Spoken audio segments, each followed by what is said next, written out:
Clip number 178۔ اس clip میں آپ قرآن پاک کی سورہ نساء کی آیت نمبر 31 سے 33 تک کی تلاوت، ترجمہ اور تفسیر قرآن صراط الجنان سنیں گے۔ بسم اللہ الرحمن الرحیم۔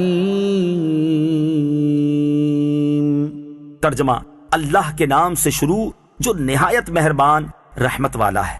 ان تجتنبوا كبائر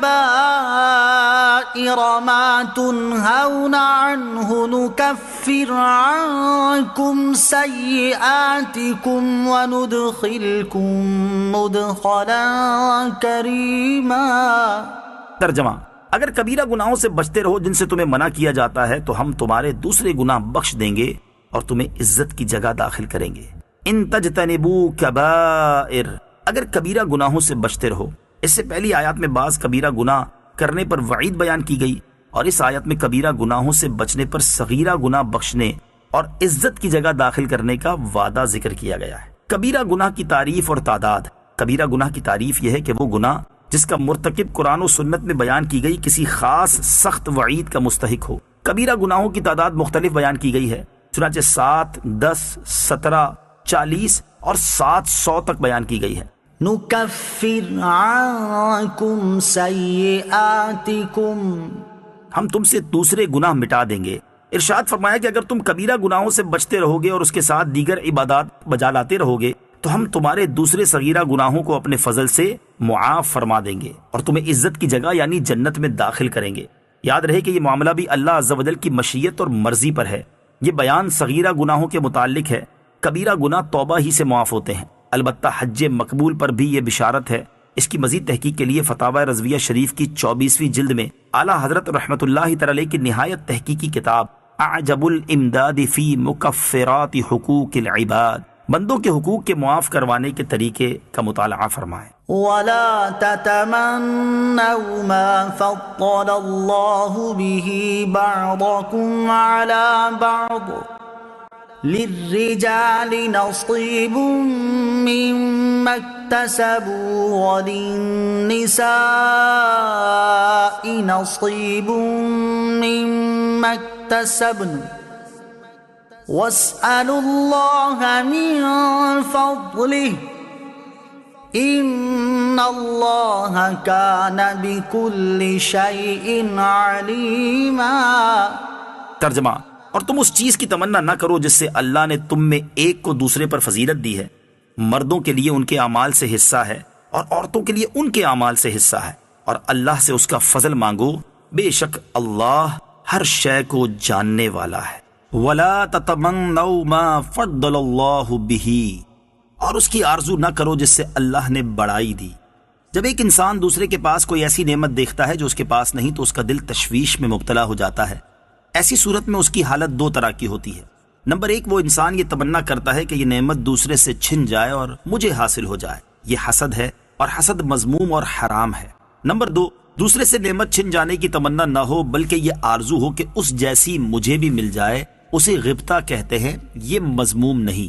لہٰذا اللہ تعالیٰ نے جس بندے کو دین یا دنیا کی جہت سے جو نعمت عطا کی اسے اس پر راضی رہنا چاہیے۔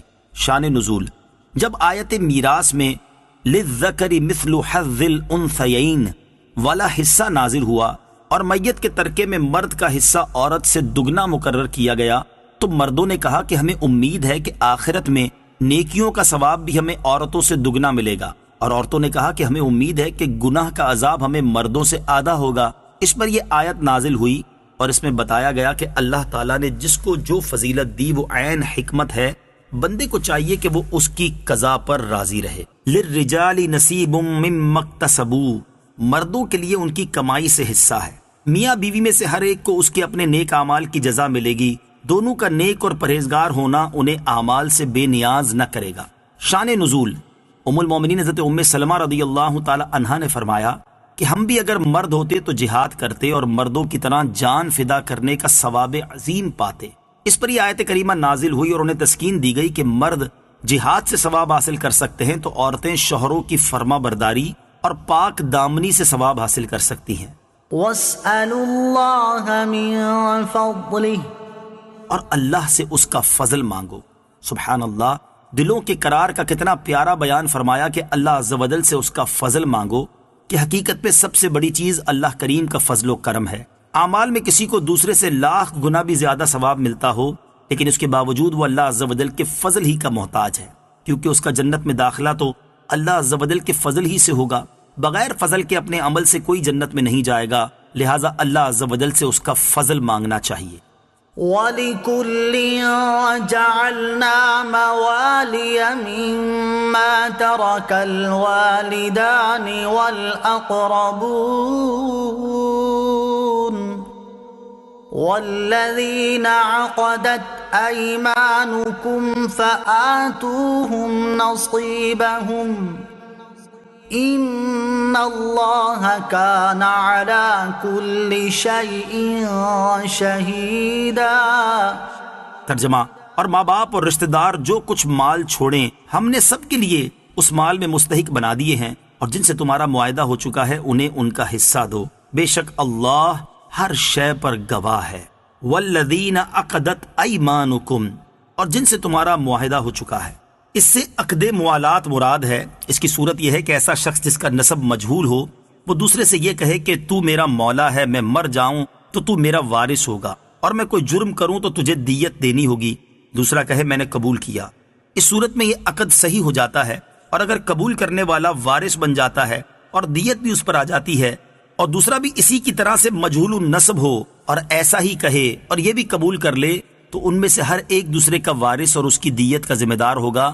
یہ عقد ثابت ہے اور صحابہ کرام رضی اللہ تعالی عنہم اس کے قائل ہیں۔